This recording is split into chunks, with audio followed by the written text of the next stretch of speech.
황제교사라 불리는 원로교사들이 논란이 되고 있죠.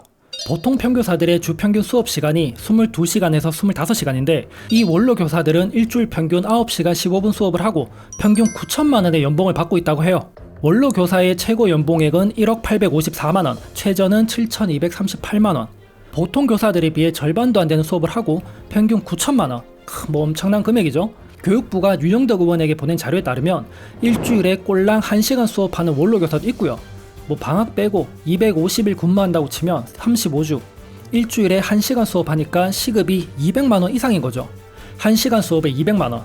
진정한 황제 노역이다 이런 거다라는 걸 보여주는 교육부인데, 이런 불공정한 상황이 현실에서 버젓이 벌어지고 있음에도 여지껏 논란이 되지 않았던 이유는 이 원로교사라는 특유한 직함이 가지는 특수한 파워 때문이에요. 학교에서는 교장이 최고 높은 직위예요. 그런데 정년 전에 교장 1차 연임까지 만료가 되어버리면 학교를 떠날 수도 없고 교장을 추가 연임할 수도 없으니까 이런 분들 중 평교사로 재임용되기를 희망하는 분들에게 평교사로 재직할 수 있게 해주는 제도가 바로 원로교사라는 제도예요. 그러니까 정년 전에 교장직 임기 만료된 선생님이 정년까지 평교사로 지낼 수 있도록 해주는 제도라는 거죠. 선생님들의 정년을 보장해주는 제도니까 언뜻 보면 매우 좋은 제도인 것 같아 보이죠. 실제로 취지는 매우 좋아요. 그런데 문제는 현실 반영이 1도 안 되어 있다는 거죠. 예를 들면 내가 평교사인데 이번에 새로운 평교사가 들어왔어요. 그런데 이 평교사가 바로 얼마 전에 내가 모시던 학교 교장 선생님이에요.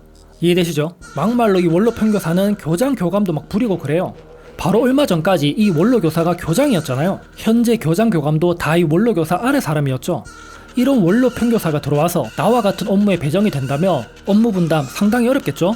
저라면 이런 생각도 심지어 들 것 같아요.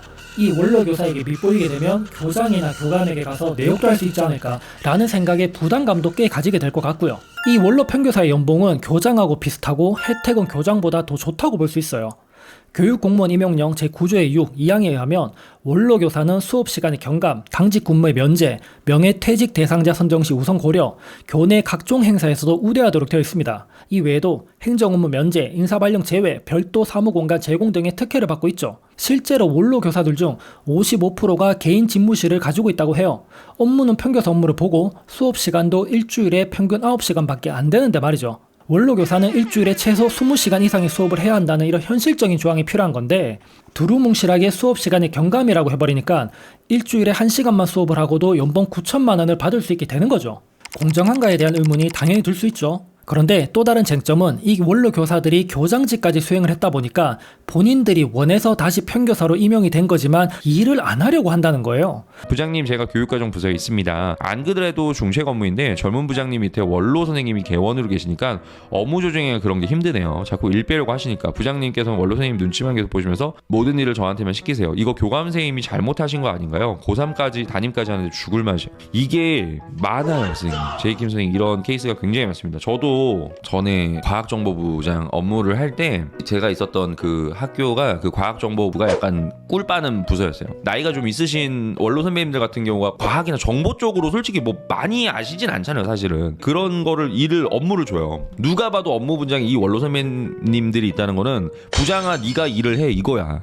그래서 저 같은 경우는 어지간한 건 그냥 제가 바로바로 처리할 수 있는 거는 좀 바로바로 하고 쉬운 것만, 진짜 쉬운 것만 업무를 좀 드렸어요. 그러다 보니까는 선생님이 말씀하신 것처럼 저도 부장인데도 일이 쌓이는 거예요. 인원에 맞춰서 업무의 양은 발생하는데 원로교사가 있게 되면 그만큼 다른 평교사들이 더 많은 업무를 하게 된다는 거죠. 유튜브 옆반 남교사 선생님도 말씀하시죠. 누가 봐도 업무 분장에 원로 선생님들이 있다는 건 원로교사는 제외하고 네가 해라 이거라는 거죠. 지방의 한 초등학교는 원로교사가 부임했는데 초등학교의 경우 담임 업무를 맡지 않는 전담교사로 활동할 경우 다른 교사들의 조퇴, 휴가 때 보결 수업을 맡게 된다. 하지만 교장의 동기였던 원로교사는 1년간 보결 수업 0시간의 기록을 세웠다. 교장직을 수행해야 원로교사가 되다 보니까 당연히 현재 교장도 원로교사와 어떤 관계라도 매우 가까운 친분이 있을 수밖에 없죠. 자, 그럼 누가 보결 수업을 했을까요? 당연히 다른 젊은 평교사가 보결 수업을 추가로 했다는 거고 업무가 과중된다는 거예요. 공정하지 않죠? 쉽게 말하면 원로 교사는 정관 예우와 다를 게 없는데 이 정관 예우를 법적으로 허용해주고 있다는 거예요. 그리고 또 다른 원로 교사의 문제점은 자격의 적절성 여부죠. 전국 원로 교사는 84명인데 그중 25%인 21명이 징계 전력자라는 것이고 그중 최소 3명 이상이 성비위 징계 전력자라는 거예요. 학교 선생이 성 관련 징계를 받았는데 원로 교사 혜택을 누린다. 이 대단한 아스팔트 교육계죠. 현재 원로 교사들 중 확실히 드러난 성비위 징계 관련자 3명은 경기 지역 초등학교 원로교사 A 한 주에 4시간 수업 별도 사무실 제공, 연봉은 1억 500만 원 이상, 교장 재직 시절 교사에게 성비위를 저지른 혐의로 교장직을 할 수 없게 되자 원로교사로 임명을 받았다. 경기 지역 초등학교 B 원로교사 성비위 혐의로 징계받고 9월 원로교사 임명, 초등학교에서 한 주 12시간 근무, 연봉 1억 500 이상. 대구 지역 초등학교 C 원로교사 교장 시절 성비위 혐의로 징계받고 원로교사로 임명, 한 주 9시간 수업, 연봉 9,700만 원. 교장하면서 성범죄를 저질러도 연봉 1억이 보장되는 사회. 정말 아름다운 사회죠. 아니 성범죄를 저지른 사람이 학생을 가르치는 학교에 있을 수 있다는 것도 믿기지 않는데 원로교사라는 특혜까지 받으면서 일주일 평균 9시간 근무하고 연봉 1억. 내가 성범죄를 당한 선생님이라면 좌절할 수밖에 없죠. 징계 전력을 가진 나머지 원로교사들 중 성비위 관련자가 더 있을 가능성도 배제할 수 없고 징계 전력 원로교사들 혐의는 음주운전, 횡령, 갑질, 폭력 등일 것으로 추정된다고 합니다. 자, 이에 반해서 원로교사에게 특혜를 제공하지 않는 지역도 있는데 강원도 교육청은 다른 교육청과 달리 원로교사들에게 수업 특혜를 제공하지 않고 있었다. 현재 4명의 원로교사가 있는데 원로교사에게 평균 한 주 22시간의 수업을 맡겼으며 별도 사무실도 일체 제공하지 않고 있는 것으로 나타났다 하죠. 한 발 물러서서 연봉 9천만 원은 차치하도록 할게요.